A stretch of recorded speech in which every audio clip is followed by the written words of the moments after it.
If you want to learn to catch fish like this, then stay tuned. Wow, that's the biggest hybrid I've ever caught. You're gonna get released.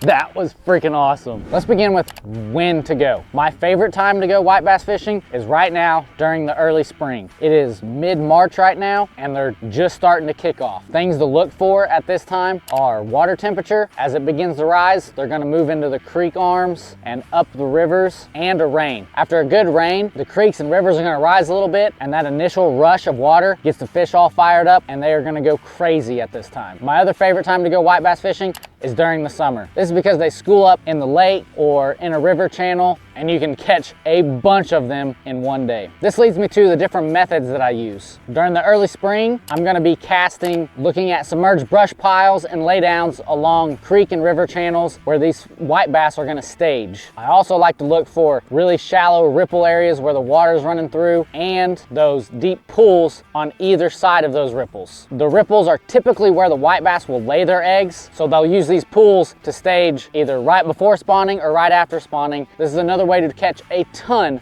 of white bass. The other primary method that I use to locate a school is trolling. Trolling is one of my favorite things to do. You know, you load the family up in the boat and you just take off at 1, 2, maybe 3 miles an hour and you start catching fish. And when you get in them, everybody can get hooked up really quick. I primarily troll during the summer and I like to begin around points, the river channel, and flats. And if you're lucky enough to find a school feeding at the top of the water and you see them splashing like crazy, stop the boat, anchor down, and just start casting into them using a crankbait, a spoon, basically anything that you got that's either shiny or white. And believe me, I've done it before, it's a blast. You will just start reeling in fish, almost like every single cast. And this leads me to, what are the best lures to use? Today I'm using some swim baits and crappie jigs. I just caught that big one on about a 2-inch swim bait, but I also love throwing Roostertails, crankbaits, and spoons. The great thing about white bass is they're not so picky. Pretty much every single white bass that I've ever caught has come on either white or chartreuse or a chrome color. And of course I've caught them on like a spinner bait and stuff like that. Honestly, keeping your lure and color selection as simple as possible is the best route to go. Go white and chartreuse and you're pretty much covered for every white bass scenario. It's critically important to remember that white bass are a schooling fish. So if you catch one, more than likely there's another one in the area. So keep casting in that area for a little bit until you're certain that the fish have moved on. Number 2, they move a lot. So just because you just caught one there doesn't mean that they didn't move 10, 15, 20, 30 feet down the bank. I mean, fast. They are a very fast swimming fish and they will continue to move. This means that they might be on a flat 1 minute and then the next minute they're in the river channel. Or they might be on a rocky bank and then the next minute they're all gathered up in a brush pile just a little bit down the bank. So if you're not getting any bites, keep moving until you get a bite. If you follow all of these tips, I promise you, you're gonna start catching more white bass. And just to prove to you what I'm talking about, check out these fish catches.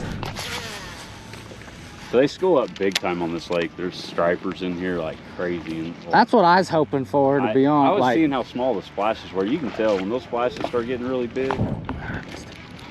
Oh, I hit it on the fall when oh, he was little. Yeah. Oh my gosh, another one. Lose that one.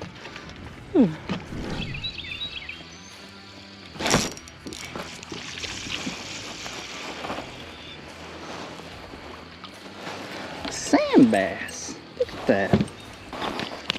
Oops. Hey. Look at that.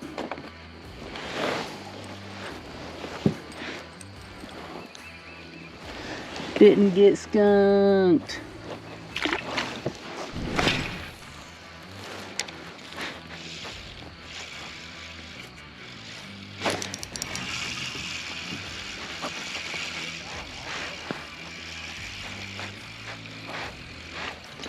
Another little sand bass.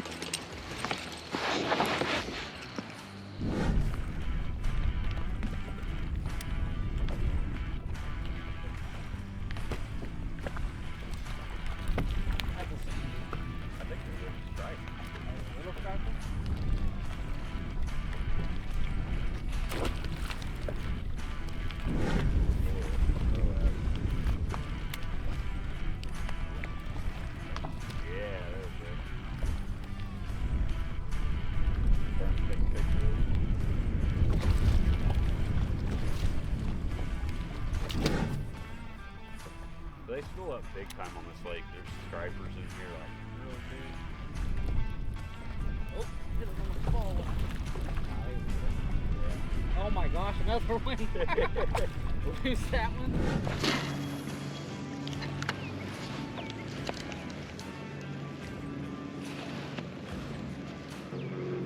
That was a little bite. Got him. Holy crap, it's a drum.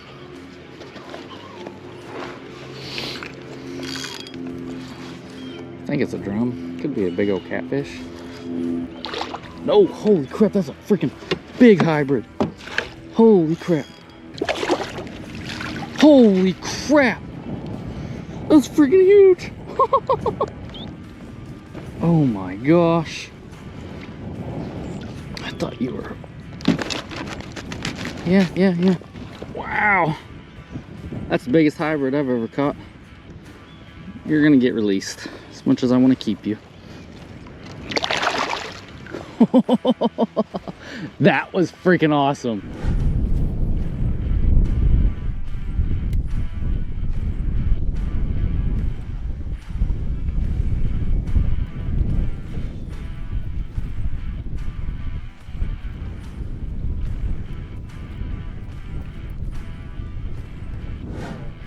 Hybrids are still good.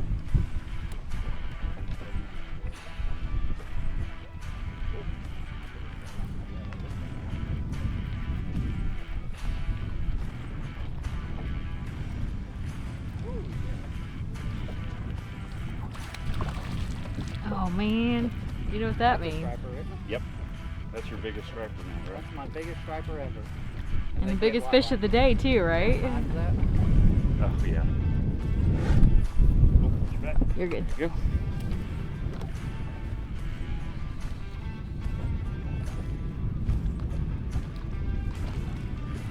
I don't know what the limit is here, so I'll have to look at it.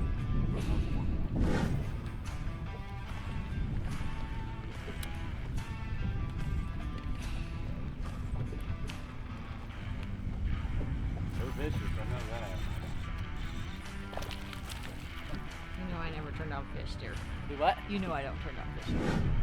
That's all I do.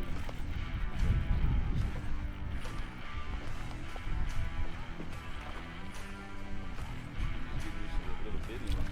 Man, catch me by surprise.